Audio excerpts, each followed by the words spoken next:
Di sebuah lembah sejuk bernama Kota Nopan, Mandailing Natal, Sumatera Utara, kehidupan masyarakat pada tahun 1950-an hingga awal 1960-an berjalan keras namun penuh semangat. Jalan-jalan masih berupa tanah berdebu ketika musim kemarau dan berubah menjadi lautan lumpur ketika hujan deras turun.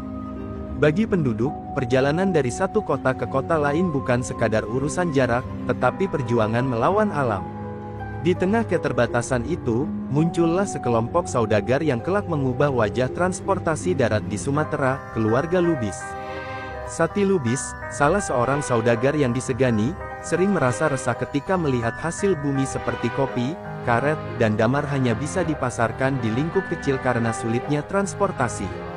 Ia bersama saudara-saudaranya, Nur Sewan, Jasanti, Jaguar Lembang, M. Arif Lubis, Hanafiah, dan seorang lagi, menjadi saksi bagaimana truk angkut barang menjadi satu-satunya penghubung antara desa dan kota besar. Namun truk-truk itu hanya bisa membawa hasil bumi, sedangkan masyarakat yang ingin bepergian harus rela menumpang di bagian bak terbuka, kehujanan, kepanasan, bahkan terkadang berdesakan dengan karung-karung hasil kebun. Suatu hari, ketika perjalanan dari Kota Nopan menuju Medan memakan waktu berhari-hari akibat jalan rusak dan hujan deras, Sati Lubis termenung. Ia melihat sekelompok perantau Mandailing yang ingin ke Medan harus berdesakan di bak truk miliknya. Wajah mereka penuh lelah, tubuh mereka basah kuyup, namun mereka tetap bertahan karena tidak ada pilihan lain.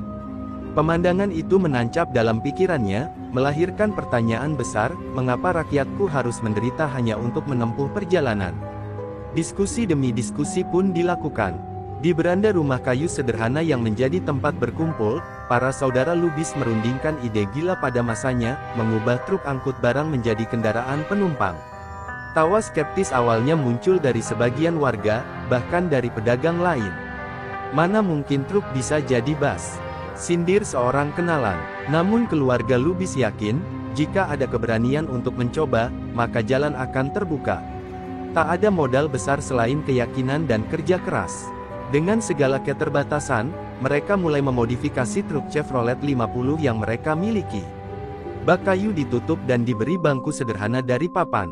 Atap seng dipasang untuk melindungi dari panas dan hujan. Hasilnya memang jauh dari kata nyaman, tetapi bagi warga, itu lebih baik daripada menumpang di bak terbuka. Begitulah cikal bakal ide transportasi penumpang lahir di Kota Nopan. Hari pertama uji coba, truk yang kini berfungsi sebagai bus berangkat dari Kota Nopan menuju Medan. Penumpang yang ikut kebanyakan adalah pedagang kecil dan perantau yang sudah biasa menumpang seadanya. Namun kali ini, ada cahaya harapan di wajah mereka. Walau duduk di bangku kayu keras, setidaknya mereka terlindungi dari terik matahari dan hujan. Roda berderak pelan melewati jalan berbatu, menorehkan jejak sejarah pertama bagi perjalanan panjang sebuah perusahaan yang kelak dikenal sebagai Antar Lintas Sumatera (ALS). Bagi keluarga Lubis, keberhasilan kecil itu adalah awal dari mimpi besar. Mereka menyadari bahwa kendaraan penumpang bukan sekadar alat transportasi, melainkan jembatan kehidupan. Dari sanalah lahir keyakinan bahwa usaha ini harus dilanjutkan, diperluas, dan dilembagakan agar bisa memberi manfaat lebih luas, bukan hanya untuk keluarga mereka, tetapi juga untuk seluruh masyarakat Sumatera. Di malam hari, setelah perjalanan panjang itu usai, Sati Lubis menatap bintang-bintang di langit Kota Nopan. Suara jangkrik bersahutan dengan desir angin malam. Dalam hati ia berbisik, suatu hari, kendaraan ini akan melintasi bukan hanya kota-kota di Sumatera, tapi juga pulau-pulau lain di Nusantara. Ia tidak pernah menyangka, mimpi yang lahir dari sebuah truk sederhana di pedalaman Mandailing itu akan menjelma menjadi legenda transportasi darat Indonesia yang bertahan lintas generasi. Hari itu, di sebuah warung kopi sederhana di Kota Nopan, aroma kopi Mandailing memenuhi udara. Para saudara Lubis kembali berkumpul, duduk melingkar di kursi rotan dengan wajah serius. Sati Lubis membuka percakapan dengan suara tegas namun penuh keraguan, kita tidak bisa selamanya hanya mengangkut hasil bumi.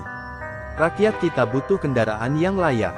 Mereka bukan karung karet atau kopi yang bisa dilempar begitu saja ke bak truk. Mereka manusia, saudara kita. Kata-kata itu membuat semua terdiam. Hening sejenak, hanya suara sendok beradu dengan gelas yang terdengar. Nursewan, yang dikenal paling pragmatis di antara mereka, menggeleng pelan. Tapi abang, apa mungkin? Truk kita hanya untuk barang. Kalau rusak di jalan, siapa yang bertanggung jawab pada penumpang? Lagi pula, biaya perbaikannya tidak kecil. Keraguan itu nyata, dan bisa dimengerti. Namun di sisi lain, ada semangat baru yang perlahan tumbuh di hati setiap saudara.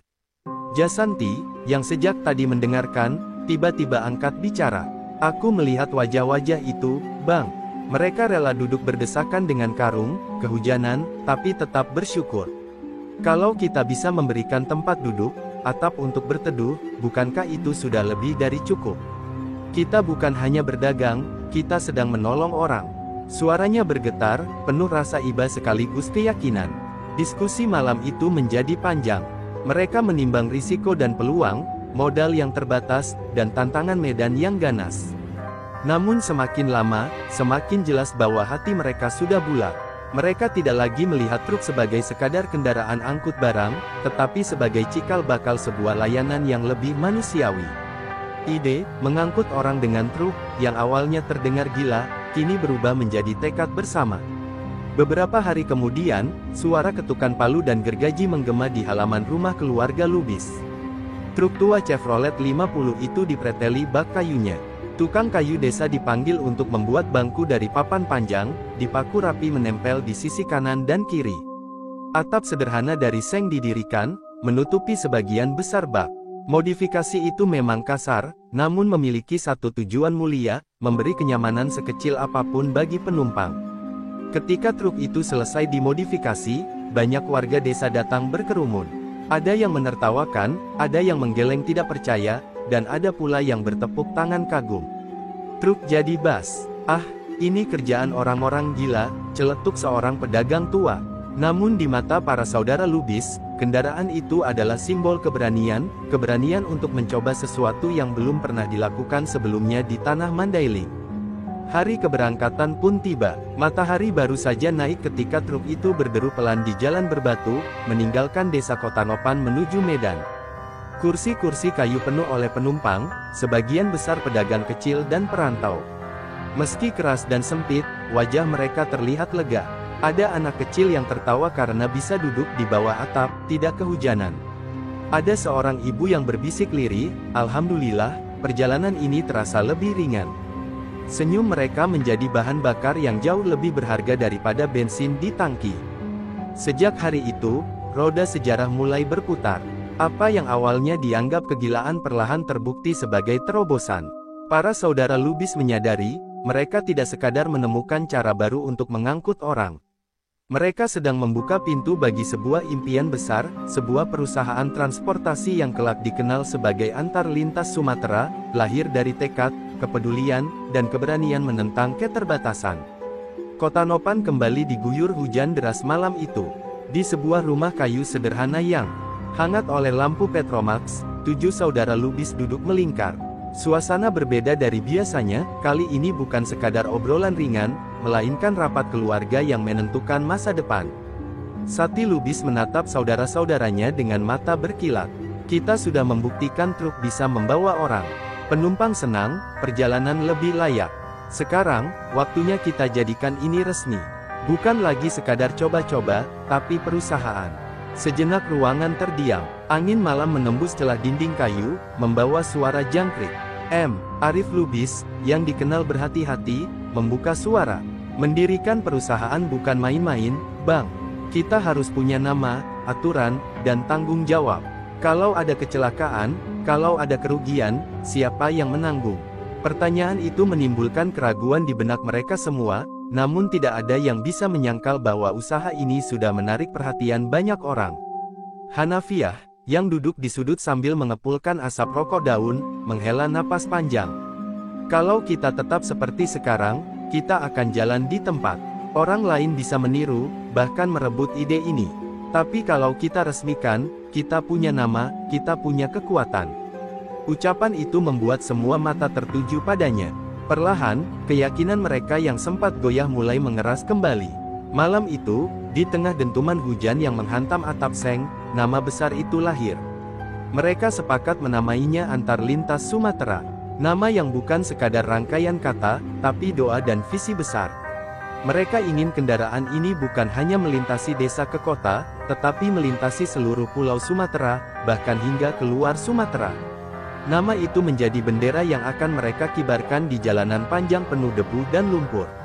Langkah berikutnya adalah mencari legalitas. Pada tanggal 29 September tahun 1966, di hadapan negara, perusahaan itu tercatat resmi. Hari itu, bagi keluarga Lubis, adalah hari bersejarah, hari ketika mimpi yang lahir dari bak truk kayu berubah menjadi entitas hukum bernama PT Antar Lintas Sumatera ALS. Bagi sebagian orang, itu mungkin sekadar dokumen, tetapi bagi mereka, itu adalah tonggak perjuangan. Ketika kabar pendirian resmi itu menyebar ke kampung-kampung sekitar, banyak yang tak percaya. 7 saudagar kampung mendirikan perusahaan bas. "Ah, itu mustahil," kata seorang pedagang pasar sambil tertawa. Namun tawa itu tidak mampu membendung kenyataan, satu demi satu penumpang mulai mempercayakan perjalanan panjang mereka kepada ALS. Dari kota Nopan ke Medan, dari desa ke kota, roda ALS terus berputar membawa harapan. Sati Lubis berdiri di depan armada pertama mereka yang masih sederhana, memandangnya dengan penuh kebanggaan. Ia tahu, perjalanan ini tidak akan mudah. Jalan yang akan ditempuh penuh kerikil, lumpur, dan badai. Tapi ia juga tahu, mereka kini bukan lagi sekadar keluarga dengan truk modifikasi. Mereka adalah pelopor, pembuka jalan, dan pemilik sebuah mimpi besar yang akan diwariskan pada generasi berikutnya. Malam itu, setelah semua keputusan diambil, para saudara Lubis menutup pertemuan dengan doa bersama. Tangan mereka bertaut, suara mereka bergetar dalam lantunan doa Mandailing yang hikmat. Di luar, hujan mulai reda, menyisakan embun di dedaunan. Seolah alam pun merestui langkah besar itu. Dari kota Nopan yang sunyi, lahirlah sebuah nama yang kelak akan menjadi legenda Jalan Raya Nusantara, ALS. Pagi itu, sinar matahari menembus kabut tipis yang masih menggantung di kota Nopan. Di halaman rumah keluarga Lubis, sebuah truk Chevrolet 50 yang telah dimodifikasi berdiri gagah meski sederhana. Catnya sudah kusam, namun kini ia bukan sekadar truk pengangkut hasil bumi, melainkan simbol awal perjuangan. Warga desa berdatangan, sebagian penasaran, sebagian bertepuk tangan, dan sebagian lagi masih menggeleng tidak percaya. "Masa truk jadi bas? Bisa apa kendaraan tua itu?" gumam seorang bapak sambil menatap heran. Sati Lubis, dengan sorot mata penuh tekad, berdiri di samping kendaraan itu. Tangannya mengelus sisi bodi kayu yang telah diberi atap seng seadanya. Ia tahu, inilah saat pembuktian. Armada pertama ini akan mengawali perjalanan resmi ALS, perjalanan yang bukan lagi sekadar coba-coba, tapi sudah membawa nama besar yang mereka kukuhkan pada akta negara. Rute pertama yang dipilih adalah kota Nopan Medan. Bukan tanpa alasan, Medan adalah pusat perdagangan dan kota besar yang menjadi jantung Sumatera Utara. Namun jalan menuju ke sana bukanlah jalan biasa. Jalur berliku, menanjak curam, dan sering tertutup longsor menjadi tantangan utama. Meski begitu, keluarga Lubis yakin, hanya dengan keberanian menembus jalur itulah mereka bisa membuktikan diri. Ketika mesin Chevrolet itu dinyalakan, suara knalpot tua menggelegar memenuhi udara. Penumpang yang duduk di bangku kayu sederhana tampak canggung, namun di wajah mereka tergambar rasa lega. Ada seorang ibu yang menggendong bayi, ada pedagang kecil membawa dagangan, ada pula perantau muda yang hendak mengadu nasib ke kota. Mereka semua menatap ke depan, seolah tahu bahwa perjalanan ini bukan hanya membawa tubuh mereka, tapi juga harapan hidup yang lebih baik. Perjalanan perdana itu penuh drama. Di tengah jalan berbatu, ban sempat selip di lumpur. Para penumpang turun, bahu-membahu mendorong kendaraan. Tangan mereka kotor, kaki terbenam lumpur, namun tak ada yang mengeluh. Justru tawa dan sorak-sorai terdengar ketika bas berhasil lolos dari jebakan tanah. Saat itu, lahir rasa kebersamaan antara penumpang dan awak ALS, bahwa perjalanan bukan sekadar menempuh jarak, tetapi perjuangan yang dijalani bersama. Setibanya di Medan, truk bas itu disambut dengan pandangan heran sekaligus kagum. Orang-orang kota yang terbiasa dengan transportasi seadanya tercengang melihat kendaraan yang bisa mengangkut banyak orang dengan sedikit lebih layak. Dari kota Nopan, naik kendaraan ini. Luar biasa, ujar seorang pedagang pasar yang tak percaya mendengar ceritanya. Sejak saat itu, nama ALS mulai diperbincangkan di Medan, menyebar dari mulut ke mulut. Tak butuh waktu lama, perjalanan Kota Nopan Medan yang awalnya hanya percobaan berubah menjadi layanan rutin. Seminggu sekali, kemudian 2 kali seminggu, dan akhirnya menjadi kebutuhan tetap masyarakat. Para saudara Lubis pun mulai berpikir lebih jauh, jika Medan bisa dicapai, mengapa tidak kota-kota lain? Bukit Tinggi, Pekanbaru, bahkan Palembang mulai masuk ke dalam bayangan rute masa depan. Malam itu, setelah perjalanan perdana berhasil, Sati Lubis kembali menatap bintang di langit Kota Nopan. Wajahnya penuh syukur. Kita sudah membuktikan, saudara-saudaraku. Dari satu truk tua, kita bisa membuka jalan bagi ribuan manusia. Ini baru permulaan. Suatu hari, armada kita akan memenuhi jalan-jalan lintas Sumatera. Dan dari keyakinan itulah, roda sejarah ALS terus berputar, membawa mimpi dari desa kecil menuju panggung besar Nusantara. Hari-hari awal perjalanan ALS tidak pernah mudah. Rute Kota Nopan Medan yang baru saja dibuka seolah menjadi medan tempur antara manusia dan alam. Jalan tanah yang licin saat hujan sering membuat roda terperosok, sementara debu tebal di musim kemarau membuat penumpang terbatuk-batuk sepanjang perjalanan. Belum lagi jembatan kayu yang reyot, rawan ambruk setiap kali truk bas tua itu melintas dengan muatan penuh. Setiap perjalanan seperti taruhan antara sampai tujuan atau terhenti di tengah jalan. Pada suatu sore, ketika bas ALS tengah menanjak di jalan berliku menuju Panyabungan, hujan deras tiba-tiba mengguyur. Air bercucuran di kaca depan, lumpur menelan ban hingga hampir separuh. Sopir menginjak gas, mesin meraung, namun roda tetap berputar di tempat. Penumpang panik, sebagian berdoa keras-keras. Dengan sigap, Sati Lubis yang ikut dalam perjalanan itu turun, memimpin penumpang laki-laki untuk mendorong bas. Peluh bercampur hujan, teriakan bersahut-sahutan, hingga akhirnya roda berhasil lepas dari jebakan tanah. Sorak gembira pecah, seolah kemenangan besar baru saja diraih. Namun tidak hanya lumpur yang jadi musuh. Ada kalanya longsor menutup jalan, memaksa bas berhenti berjam-jam bahkan berhari-hari. Penumpang tidur beralaskan tanah di pinggir jalan, menyalakan api unggun untuk mengusir dingin. Dalam momen-momen itu, bas ALS tidak hanya sekadar kendaraan, melainkan rumah darurat yang melindungi mereka dari hujan dan angin malam. Para awak bas berbagi makanan, penumpang saling tolong-menolong. Dari sinilah lahir ikatan emosional yang membuat ALS bukan hanya sekadar perusahaan, tetapi sahabat perjalanan. Di sisi lain, medan berat membuat armada sering rusak. Ban pecah di tengah hutan, mesin ngadat di tanjakan, rem blong ketika menuruni jurang curam, semua pernah dialami. Namun keluarga Lubis tidak pernah menyerah. Mereka belajar memperbaiki mesin sendiri, menyambung ban dalam dengan karet bekas, bahkan mengelas bagian patah hanya dengan peralatan seadanya. Setiap perbaikan darurat menjadi pelajaran berharga yang membuat ALS semakin tangguh. Satu peristiwa yang tak terlupakan adalah ketika bas harus menyeberangi sungai karena jembatan hanyut diterjang banjir. Sopir menatap arus deras dengan ragu, penumpang cemas, namun Sati Lubis menenangkan mereka. Dengan bantuan warga sekitar, bas dinaikkan ke rakit bambu besar lalu ditarik menyeberang perlahan. Jantung semua orang serasa berhenti setiap kali rakit bergoyang, namun sorak bahagia kembali terdengar saat mereka berhasil mencapai tepi seberang dengan selamat. Perjalanan itu menjadi legenda tersendiri di kalangan penumpang. Kesulitan demi kesulitan tidak membuat ALS gentar. Justru semakin berat medan, semakin kuat tekad mereka untuk melanjutkan. Karena setiap kali bas berhasil menembus rintangan, berita itu menyebar dari mulut ke mulut, dan kepercayaan masyarakat semakin tumbuh. ALS mulai dipandang bukan hanya sebagai alat transportasi, melainkan simbol keberanian menantang kerasnya alam Sumatera. Para penumpang pun semakin percaya.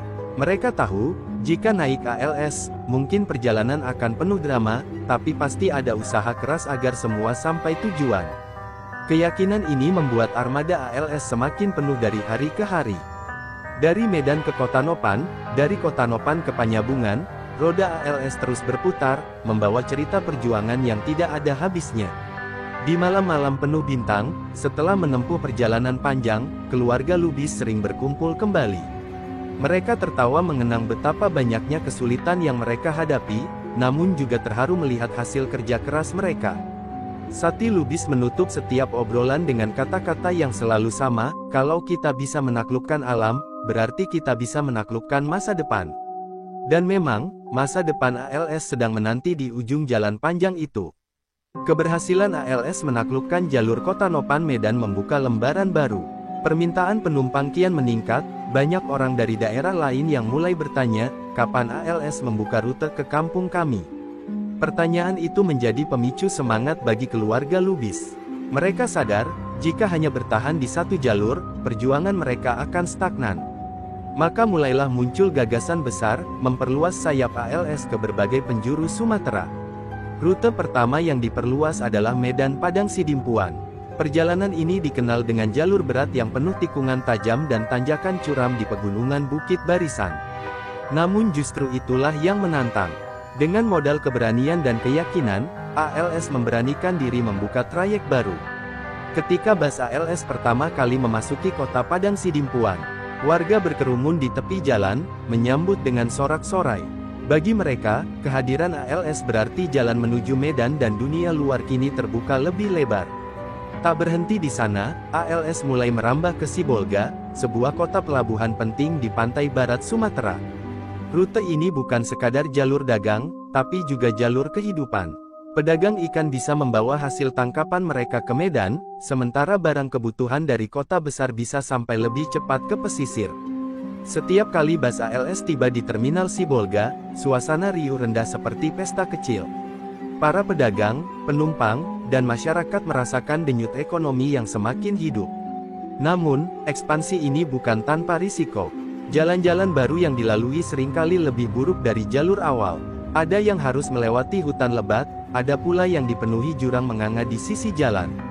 Bus ALS kadang harus berjalan pelan-pelan di malam hari hanya dengan lampu redup yang sesekali padam. Sopir dan kernet tidak jarang tidur di kursi semalaman karena jalan tertutup longsor. Tetapi semua itu dianggap bagian dari perjuangan, harga yang harus dibayar demi merajut koneksi antar kota. Keberanian ALS ini membuat namanya mulai dikenal luas. Masyarakat mulai menganggap ALS sebagai pelopor transportasi darat yang berani menembus keterbatasan. Setiap bus ALS yang lewat di jalan seperti menjadi simbol harapan, harapan bahwa keterisolasian akan segera berakhir, bahwa kota-kota kecil bisa terhubung dengan pusat-pusat ekonomi. Nama ALS pun mulai bergema, bukan hanya di Sumatera Utara, tetapi juga ke provinsi tetangga.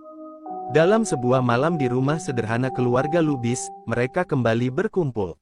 Dengan secangkir kopi panas dan obrolan hangat, mereka membicarakan mimpi baru, menghubungkan seluruh Sumatera. Dari Aceh hingga Lampung, dari pesisir barat hingga pesisir timur. Mimpi itu terdengar mustahil bagi sebagian orang, namun bagi keluarga Lubis, mustahil hanyalah tantangan yang menunggu untuk ditaklukkan. Ekspansi ALS juga membawa dampak sosial. Banyak pemuda dari berbagai daerah bergabung menjadi sopir, kernet, hingga mekanik. ALS bukan hanya membuka jalur perjalanan, tetapi juga membuka lapangan kerja.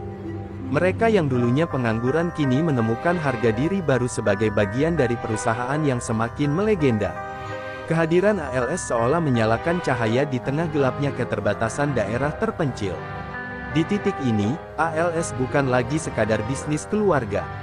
Ia telah menjelma menjadi urat nadi perjalanan di Sumatera. Dan setiap kali bus berangkat meninggalkan terminal dengan suara klakson panjang, seakan terdengar janji untuk terus menghubungkan, melayani, dan menembus batas. Ekspansi baru saja dimulai, dan jalan panjang masih terbentang di hadapan.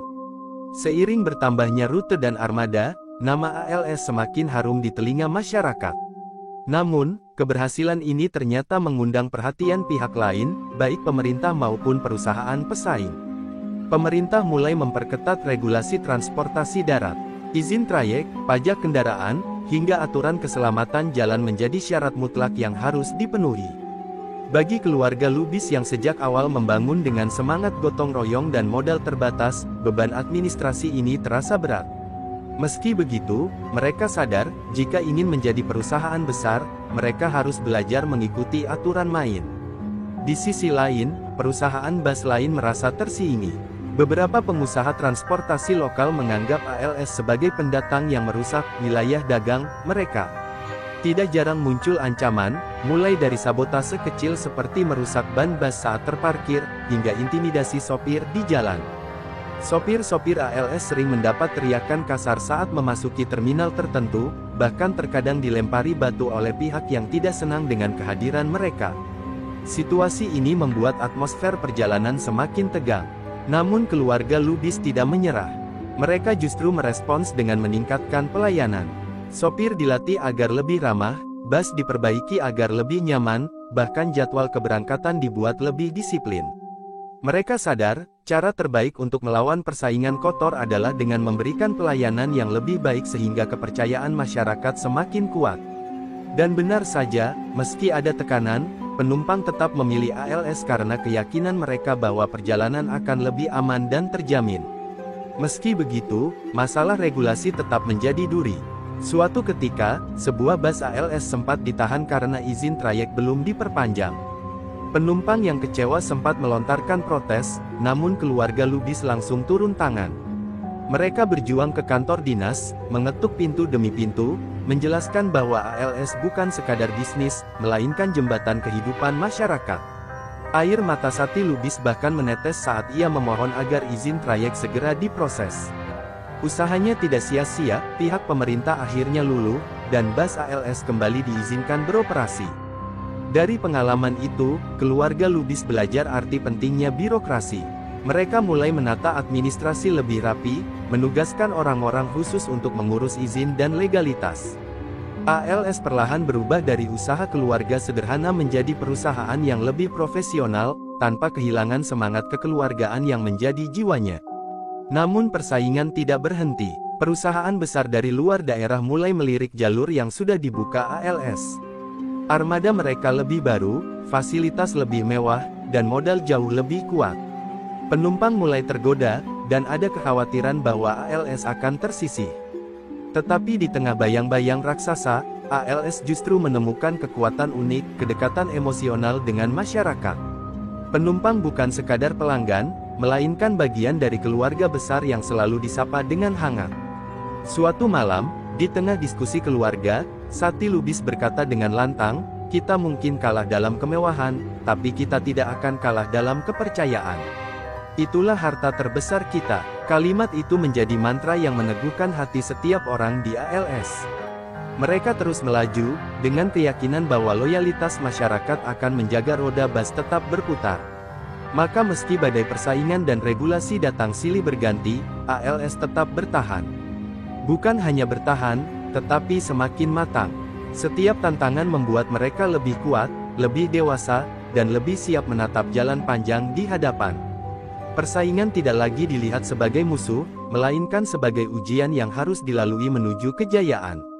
Seiring berjalannya waktu, nama ALS tak lagi hanya terdengar di pelosok Mandailing atau Medan. Kini, dari Aceh hingga ke Lampung, orang-orang mulai mengenal bus dengan cat hijau khasnya itu. Di terminal-terminal besar, masyarakat menyebut ALS bukan sekadar kendaraan, tetapi urat nadi Sumatera. Setiap keberangkatan busnya menjadi pemandangan yang ditunggu, seakan menjadi jembatan yang menyatukan keluarga, bisnis, bahkan harapan. Ketenaran ini bukan diraih dalam semalam. Ribuan kilometer jalan yang ditempuh, ratusan kali bus terjebak lumpur atau menghadapi ban pecah di tengah hutan, semuanya meninggalkan jejak cerita yang diceritakan dari mulut ke mulut. Kalau naik ALS, meski perjalanan panjang dan melelahkan, insya Allah sampai tujuan, begitu kata orang-orang di warung kopi maupun di terminal.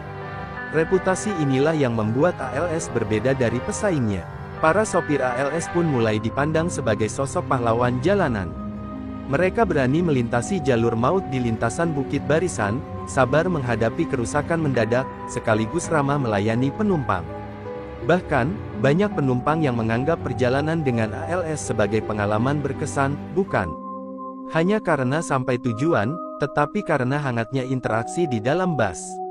Sopir yang bercerita, kernet yang sigap membantu, hingga sesama penumpang yang sering berbagi bekal di perjalanan panjang. Keluarga Lubis menyadari bahwa mereka tengah membangun lebih dari sekadar perusahaan. Mereka membangun sebuah citra bahwa ALS adalah simbol perjuangan orang Sumatera. Dari petani yang ingin menjual hasil panennya ke kota, pedagang kecil yang membawa barang dagangan, hingga mahasiswa yang merantau mencari ilmu, semuanya punya kisah bersama ALS. Di setiap kursi bas, tersimpan mimpi-mimpi sederhana tentang masa depan. Namun, semakin besar nama ALS, semakin besar pula tanggung jawab yang harus dipikul. Perusahaan harus memastikan armada tetap terawat, sopir tetap disiplin, dan penumpang tetap merasa aman. Maka, untuk pertama kalinya, ALS mendirikan bengkel resmi sendiri di Medan. Langkah ini menjadi tonggak penting, ALS tak lagi bergantung sepenuhnya pada bengkel luar, tetapi membangun kekuatan dari dalam. Selain itu, ALS juga mulai melatih generasi sopir baru. Tidak sembarang orang bisa mengemudikan bus ALS, mereka harus melalui pembinaan khusus. Disiplin, kesabaran, dan keberanian menjadi syarat utama. Dari sinilah lahir banyak sopir legendaris yang kemudian dikenal masyarakat, mereka yang namanya sering disebut-sebut karena jasanya mengantarkan penumpang dengan selamat meski melewati medan berbahaya. Di berbagai kota, masyarakat mulai menganggap ALS sebagai bagian dari identitas Sumatera.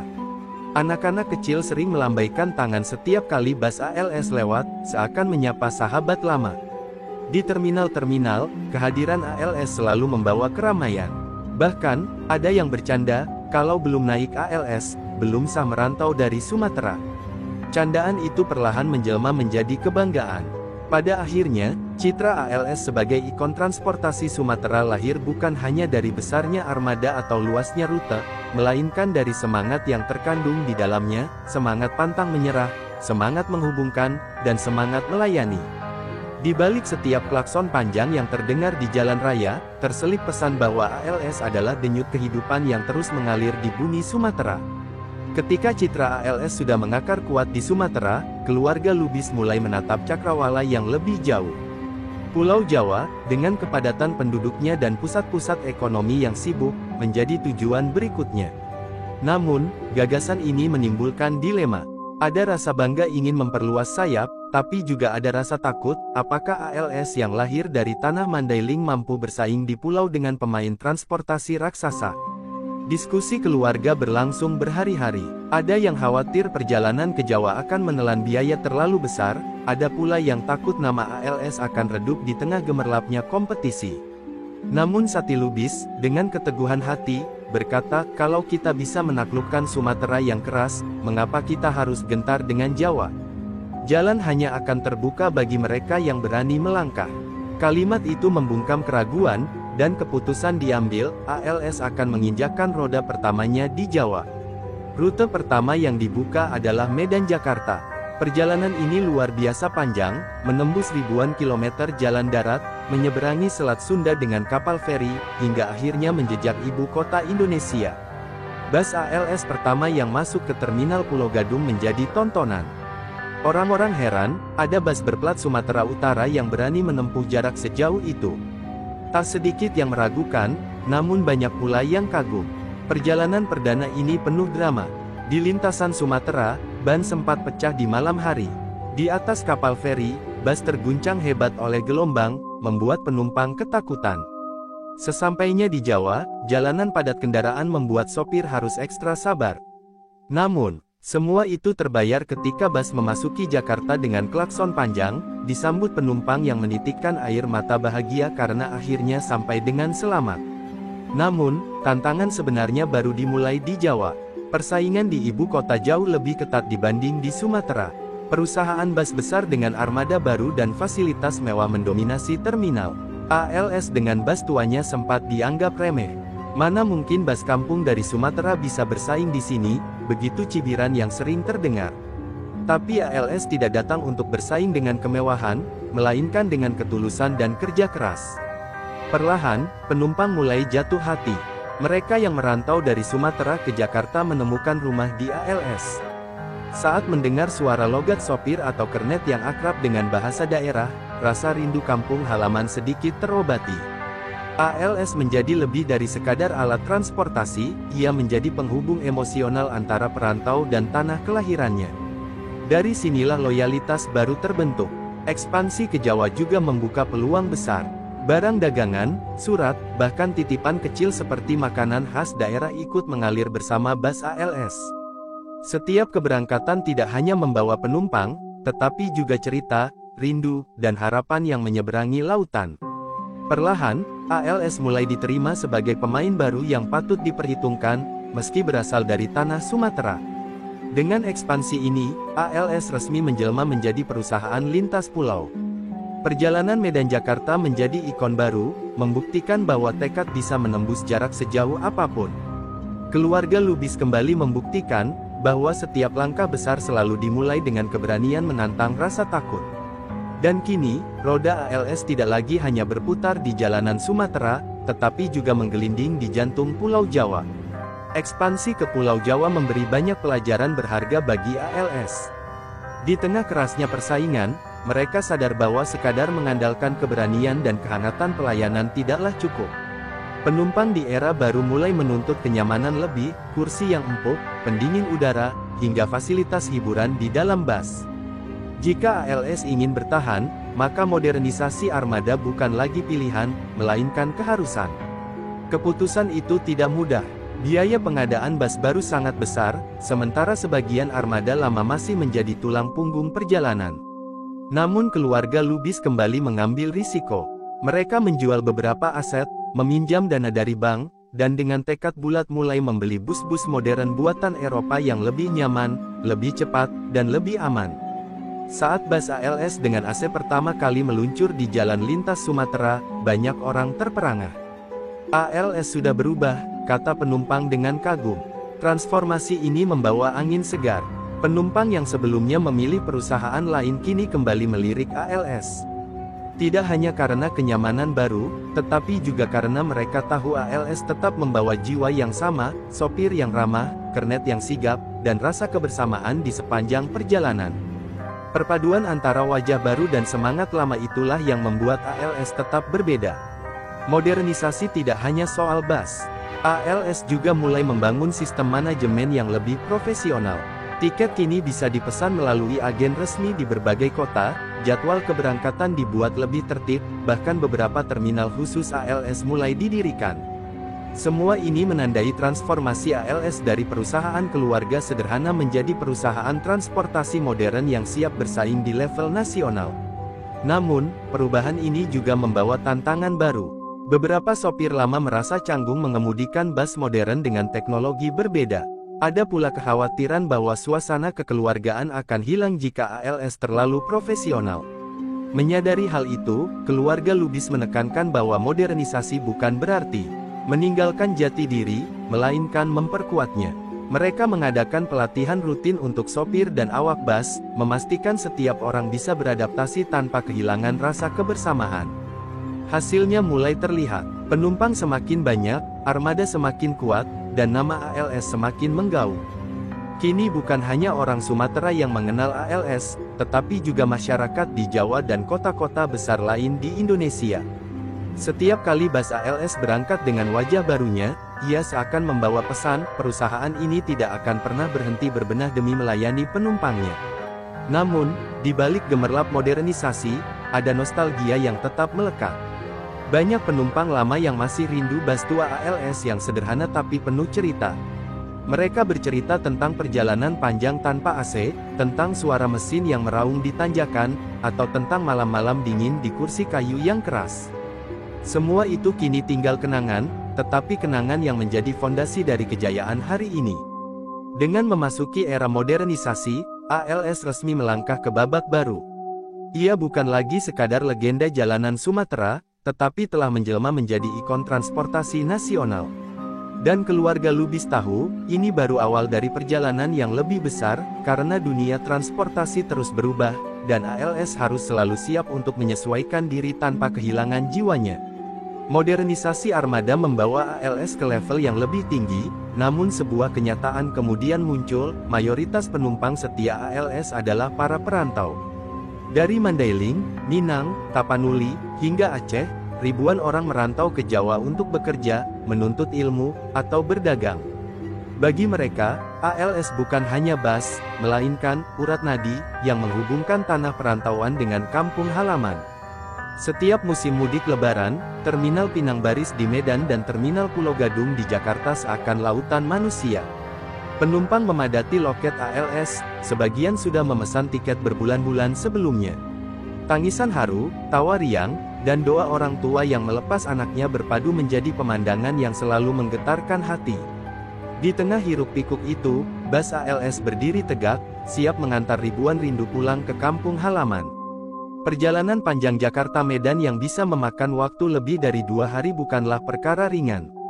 Namun bagi para perantau, duduk di kursi bus ALS adalah pengalaman emosional tersendiri.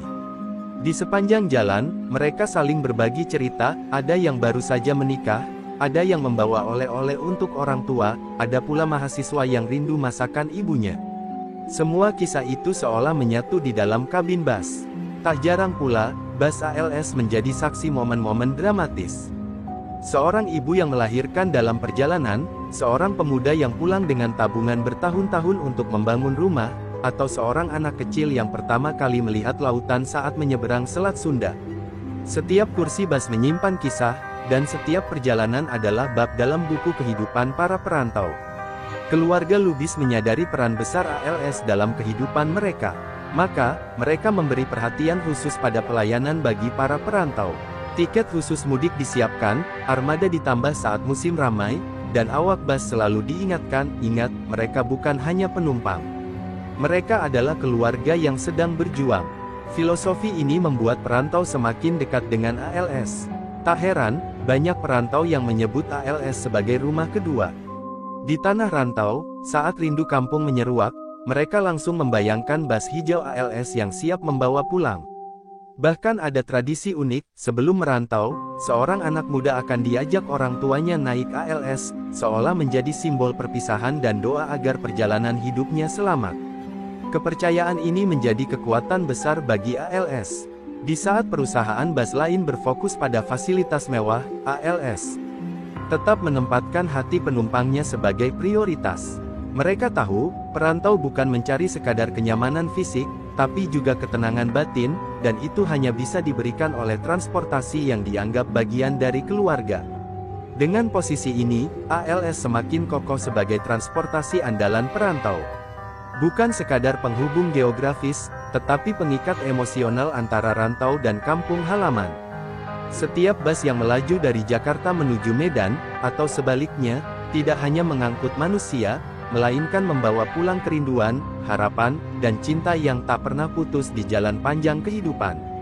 Kesuksesan ALS sebagai transportasi andalan perantau tidak serta-merta membuat jalan selalu mulus. Seiring berjalannya waktu, badai besar datang menghantam, krisis ekonomi. Harga bahan bakar melambung, suku cadang impor membengkak, dan daya beli masyarakat menurun drastis. Banyak perusahaan transportasi gulung tikar, terminal-terminal mulai sepi, dan bus-bus tua dibiarkan terbengkalai di garasi. Di tengah situasi itu, ALS pun goyah. Sopir-sopir mengeluh karena setoran makin sulit terpenuhi, sementara penumpang semakin sedikit. Ada bus yang berangkat dengan kursi kosong separuh lebih, membuat biaya perjalanan sering tidak tertutup. Beberapa orang bahkan menyarankan agar keluarga Lubis menghentikan sebagian trayek demi mengurangi kerugian. Namun bagi mereka, keputusan itu seperti mengkhianati penumpang setia yang masih bergantung pada ALS. Keluarga besar Lubis lalu mengadakan musyawarah darurat.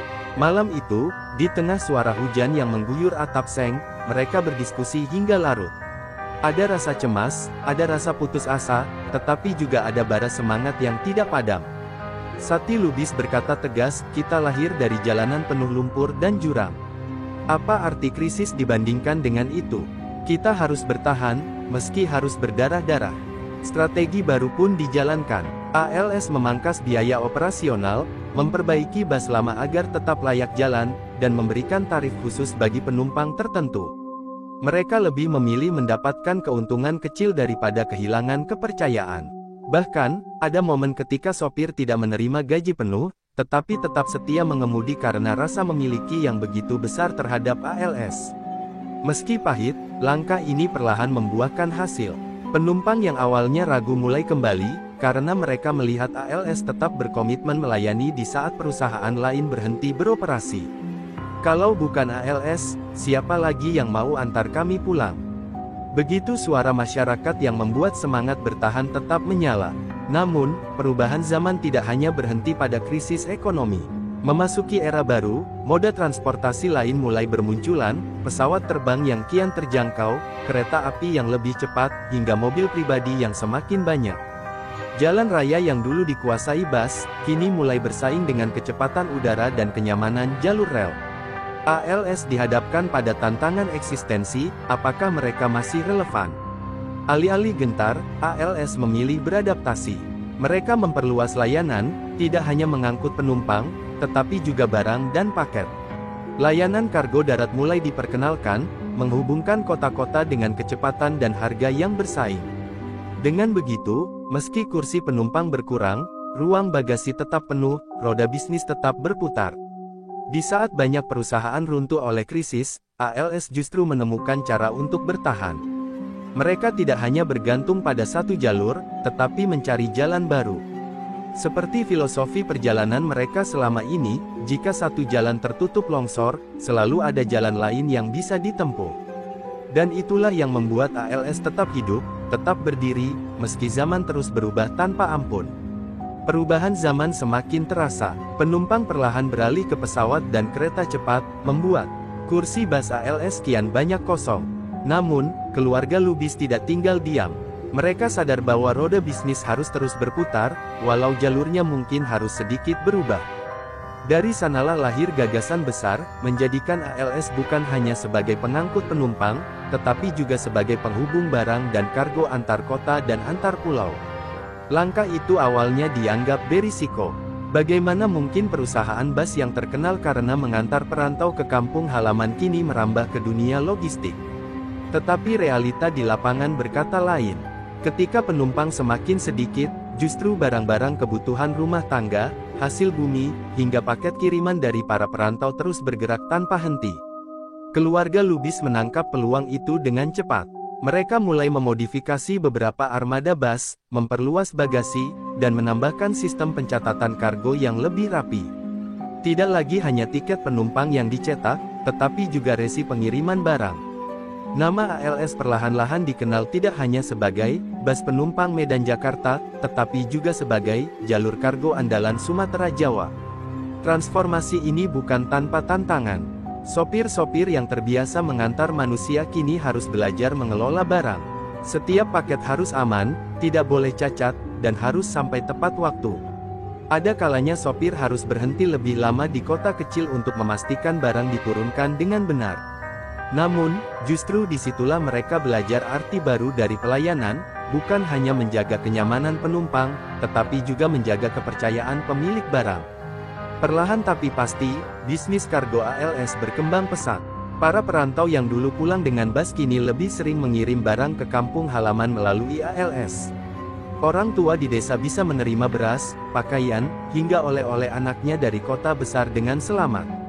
Kalau kirim barang lewat ALS, rasanya sama seperti anak kami yang pulang, ujar seorang ibu di Padang Sidimpuan, yang kini setia memakai jasa ALS Kargo.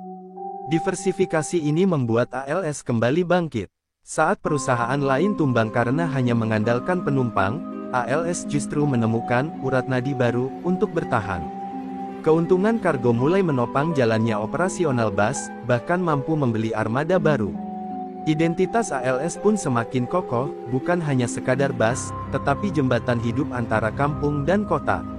Di tengah transformasi ini, keluarga Lubis menyadari satu hal penting, inti dari ALS bukan sekadar transportasi, melainkan rasa menghubungkan. Baik menghubungkan manusia dengan keluarganya, maupun menghubungkan barang dengan tuannya. Filosofi itu membuat mereka semakin mantap melangkah, meski arus zaman terus berubah. Keputusan itu terbukti sebagai salah satu langkah paling visioner dalam sejarah ALS. Dari sebuah bus sederhana yang dulu merangkak di jalanan Sumatera penuh lumpur, kini ALS menjelma menjadi perusahaan transportasi dan logistik besar, dengan sayap yang semakin lebar membentang. Dan roda itu, sekali lagi, terus berputar tanpa pernah berhenti. Memasuki era 2000-an, dunia transportasi darat mulai berubah drastis. Teknologi informasi merambah ke semua lini kehidupan, termasuk dunia transportasi. Pemesanan tiket tidak lagi hanya dilakukan di agen-agen kecil atau terminal, melainkan mulai beralih ke sistem online. Bagi ALS, ini menjadi tantangan baru yang tak bisa dihindari. Perusahaan yang lahir dari semangat tradisional keluarga, kini dipaksa menatap dunia digital yang serba cepat. Banyak agen lama merasa kewalahan. Mereka yang terbiasa menulis tiket dengan tangan, kini harus belajar menggunakan komputer, bahkan bersentuhan dengan internet. Tidak jarang terjadi kesalahpahaman, tiket ganda, data penumpang hilang, atau jadwal bus yang tidak sinkron. Penumpang pun sempat mengeluh, merasa ALS mulai tertinggal dibanding perusahaan transportasi lain yang lebih cepat beradaptasi. Keluarga Lubis menyadari bahwa ini bukan sekadar masalah teknis, melainkan ujian untuk tetap relevan di zaman yang baru. Mereka memutuskan untuk berinvestasi besar-besaran dalam teknologi, meski penuh risiko. Anak-anak muda generasi Lubis yang baru pulang dari rantau didorong untuk ikut membangun sistem digital ALS. Mereka membawa semangat baru, membuat website resmi, membuka layanan pemesanan tiket online, bahkan bekerja sama dengan platform digital. Perubahan itu tentu saja tidak berjalan mulus. Di internal perusahaan, muncul perdebatan antara generasi tua dan generasi muda. Yang tua menganggap cara lama lebih aman, sementara yang muda menegaskan bahwa tanpa modernisasi, ALS bisa ditelan zaman. Ketegangan itu bahkan sempat memanas dalam rapat keluarga, hingga salah satu anggota berkata, "Kalau dulu kita bisa melawan jalan berlumpur, kenapa sekarang takut melawan internet?" Kalimat itu membuat semua terdiam. Perlahan, modernisasi mulai membuahkan hasil. Pemesanan tiket online yang awalnya diragukan, ternyata justru memudahkan perantau yang berada jauh dari agen.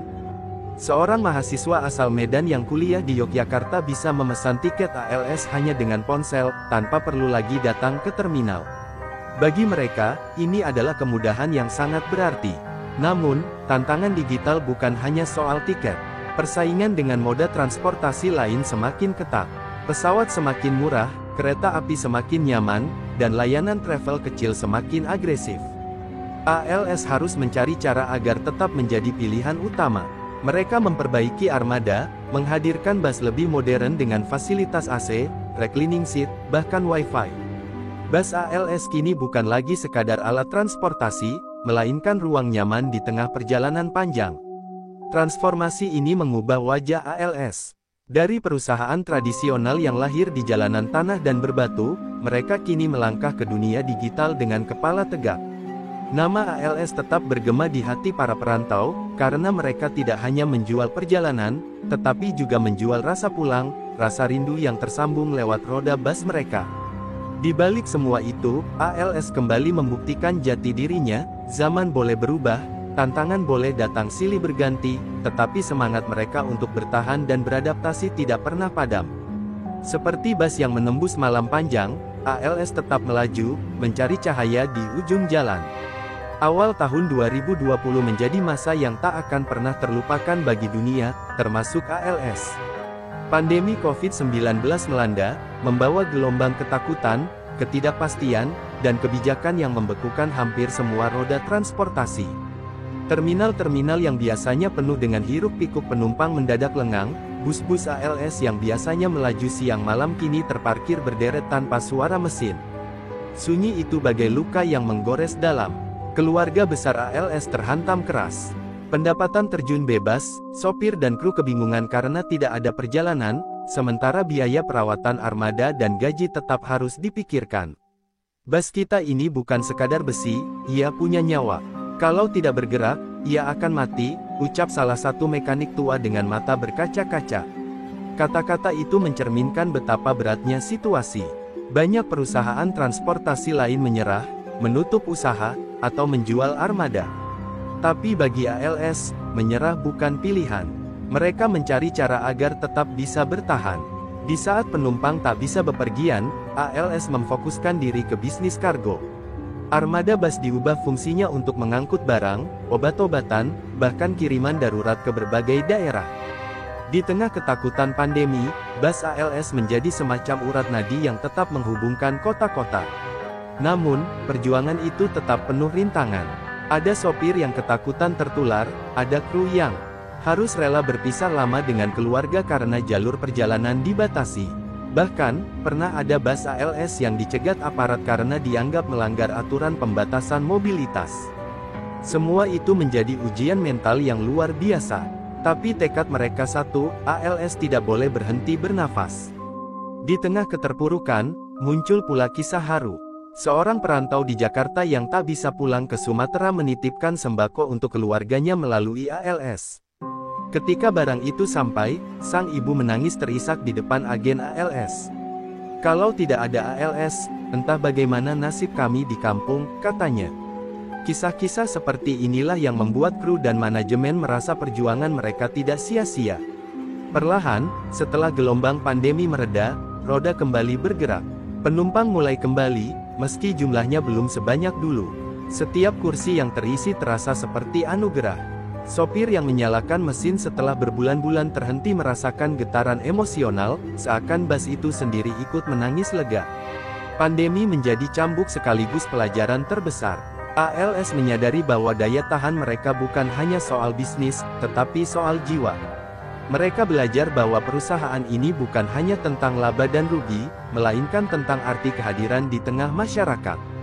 Bahwa setia melayani, meski di saat tersulit, adalah inti dari keberadaan ALS.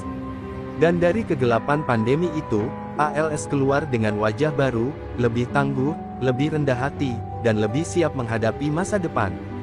Seperti bus yang kembali melaju setelah lama terparkir, ALS menegaskan pada dunia bahwa mereka bukan sekadar perusahaan transportasi, melainkan simbol ketabahan yang tidak bisa dipatahkan oleh badai sebesar apapun. Kini, setelah melewati badai demi badai, PT ALS berdiri sebagai saksi perjalanan panjang transportasi Indonesia. Dari sebuah bus sederhana yang merangkak di jalan tanah Sumatera pada 1966, hingga menjadi perusahaan raksasa dengan ratusan armada yang menghubungkan kota-kota besar di Pulau Sumatera dan Jawa, kisahnya seperti novel yang ditulis dengan peluh dan air mata.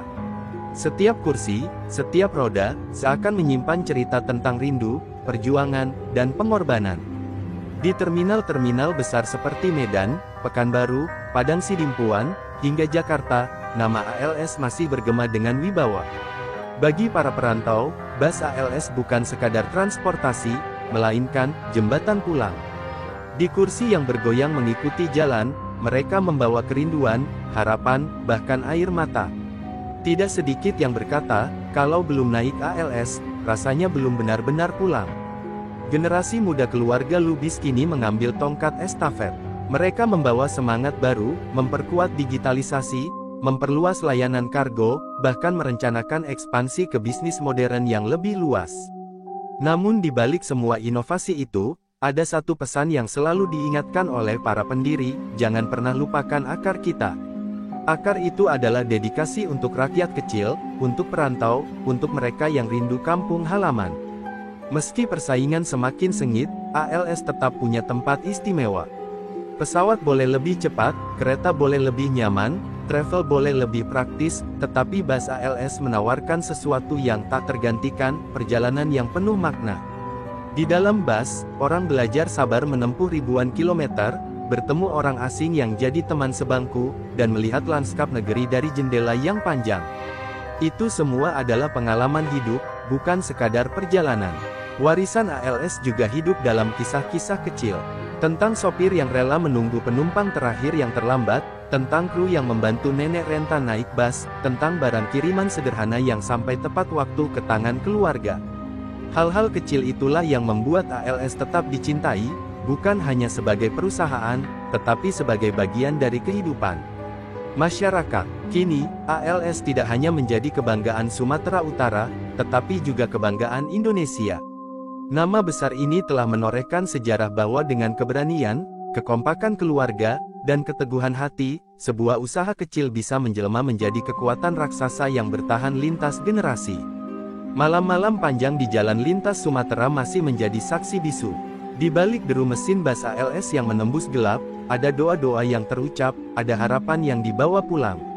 Seakan setiap perjalanan bukan hanya soal titik keberangkatan dan tujuan, melainkan kisah tentang manusia yang tidak pernah lelah mencari arti pulang. Dengan demikian, warisan ALS bukan sekadar deretan armada, melainkan sebuah kisah hidup yang terus berlanjut. Sebuah bukti bahwa roda yang terus berputar, meski melewati jalan terjal dan penuh lubang, akan selalu menemukan jalannya. Dan ALS, dengan segala darah dan keringatnya, telah menjadi bukti nyata bahwa mimpi bisa dibawa jauh, sejauh roda yang berani melaju.